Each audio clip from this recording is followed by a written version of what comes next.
Friends, welcome to math विजा. पावसाळ्यात बाळाला diaper घातलं पाहिजे का? बाळाला 24 तास डायपर घातले पाहिजे का? माझी नणंद यूएसला राहते, तिच्याकडे बाळाला ते 24 तास डायपर घालतात. पण आपल्या इकडे तर लंगोट घालायची पद्धत आहे ना, मग डायपर घालणं बरोबर आहे का चुकीचं आहे? चला, तुमच्या या सगळ्या प्रश्नांची उत्तरं आपण या पर्टिक्युलर व्हिडिओमध्ये देणार. पहिले डायपर हे काय असतं? डायपर हे कॉम्बिनेशन आहे ज्याच्यात फायबर आणि प्लॅस्टिक या दोन्ही गोष्टींचा यूज होतो. ते जे पर्टिक्युलर लिक्विड आहे ते लॉक करण्यासाठी. प्लॅस्टिकचं यूज झाल्यामुळे ते लिक्विड परत बाहेर येत नाही आणि आतमध्ये मटेरियल वापरून त्याचं ग्रॅन्युल्स बनवले जातात. त्याचे मार्केट बेस्ड डायपर्स आपण बघतो किंवा मिळतात, त्या एका डायपरला बायोडिग्रेड व्हायला म्हणजे त्याला कचऱ्यात मर्ज होऊन जायला जवळजवळ 450 वर्ष लागतात.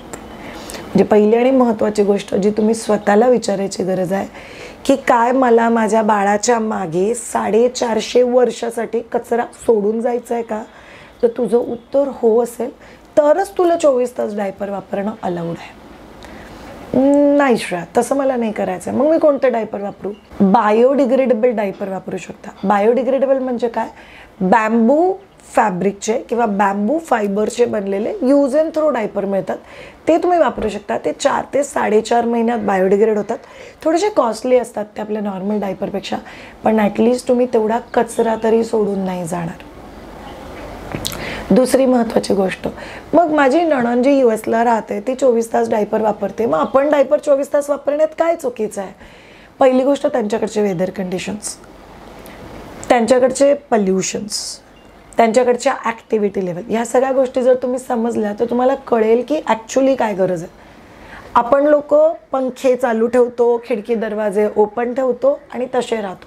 ती लोक परमनंट बंद घरात राहतात आणि त्यांच्याकडे जे टेम्परेचर आहे ते हीटर किंवा कूलर या गोष्टीने मेंटेन होतं. दुसरी गोष्ट, त्या लोकांकडे पल्युशन हे बिलकुल नाही आहे. तिसरी महत्त्वाची गोष्ट, त्या लोकांकडे आपल्या एवढं सोशलायझिंग हा प्रकार नाही आहे. म्हणून एक गोष्ट लक्षात ठेवा की प्रत्येक त्या कंट्रीच्या वेदर कंडिशनला कोणती गोष्ट सूट होते चेक करणं खूप जास्त महत्त्वाचं. भारतासारख्या ठिकाणी जर तुम्ही 24 तास बाळाला डायपरमध्ये ठेवलं तर तुम्हाला स्वतःला जाणवेल की बाळाला पॉटीची जागा लाल होती आहे, बाळ खूप जास्त इरिटेट होतं आहे, बाळाला सहनच होत नाही आहे, बाळाला पॉटीमुळे त्रास होतो आहे, सुसूमुळे त्रास होतो आहे. म्हणून तुम्हाला एक गोष्ट जाणणं खूप जास्त महत्त्वाची. जर तुम्ही भारतासारख्या ठिकाणी राहत असाल तर तुम्ही 24 तास डायपर यूज करू शकत नाही. येस, रात्रीच्या वेळेस तुम्हाला डायपर यूज करायचं असेल तर करा, दिवसाच्या वेळेस लंगोट यूज करा. अगदी तुम्हाला लंगोट कम्फर्टेबल नसेल तर तुम्ही प्लॅस्टिक लंगोट विथ क्लॉथ, म्हणजे पांढरं जे आपलं बाळूतं असतं ते तुम्ही प्लॅस्टिक लंगोटच्या आतमध्ये ते बाळासाठी तुम्ही यूज करू शकता. त्याचा फोटो मी इथे टाकते आहे. प्लॅस्टिक लंगोट आणि व्हाईट क्लॉथ हे तुम्हाला मायदूच्या वेबसाईटवरती पण मिळेल.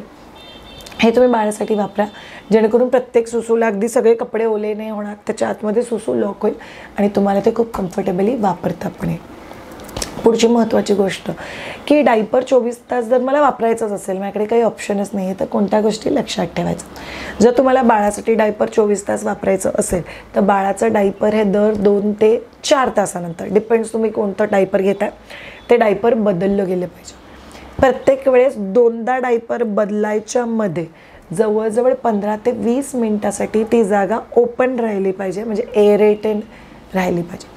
तिसरी महत्त्वाची गोष्ट, डायपर घालताना कधीही डायपर क्रीम लावल्याशिवाय डायपर घालायचं नाही.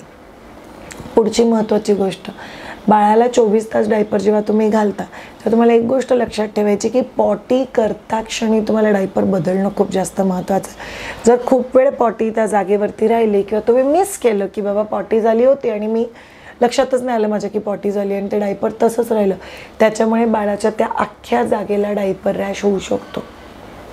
मग क्रीम कोणती वापरायची? खूप सारी लोक खोबरेल तेल वापरतात. खोबरेल तेल तुम्ही नॉर्मली वापरू शकता, जर तुम्ही डायपर जास्त वेळ यूज करणार असाल तर तुम्हाला प्रॉपर डायपर रॅश क्रीम वापरायला पाहिजे. मायदुजाची पण डायपर रॅश क्रीम आहे, इनफॅक्ट त्याच्यात ॲलोवेरा आहे, नीम आहे, त्याच्यामुळे खूप छान सूदिंग लेअर तयार होतो, त्यामुळे बाळाला पण कम्फर्टेबल वाटतं, ते तुम्ही वापरू शकता. किंवा तुम्ही लोक मार्केट बेस्ड जे डायपर रॅश क्रीम मिळतात ते पण वापरू शकता. दुसरी एक महत्त्वाची गोष्ट, तुम्ही जे वेट वाईप्स यूज करता बाळाची पॉटीची जागा क्लीन करण्यासाठी, त्या वेट वाईप्समध्ये पण तुम्हाला ॲलोवेरा एक्स्ट्रॅक्टवाले वेट वाईप्स मिळतात. तुम्ही लोक ते यूज करा, कारण त्यामुळे थोडंसं एक सूदिंग इफेक्ट मिळतो. आणि बाळाची प्रायव्हेट एरिया पुसताना अशी वरून खाली खालून वरती अशा सगळ्या दिशेने नसते पुसायची, एकाच दिशेने पुसायची असते. आयडियली खालून वरती आपण पॉटीची जागा पुसतच नाही. यामुळे काय होईल, तुम्हाला रॅश मॅनेज करायला खूप जास्त मदत होईल.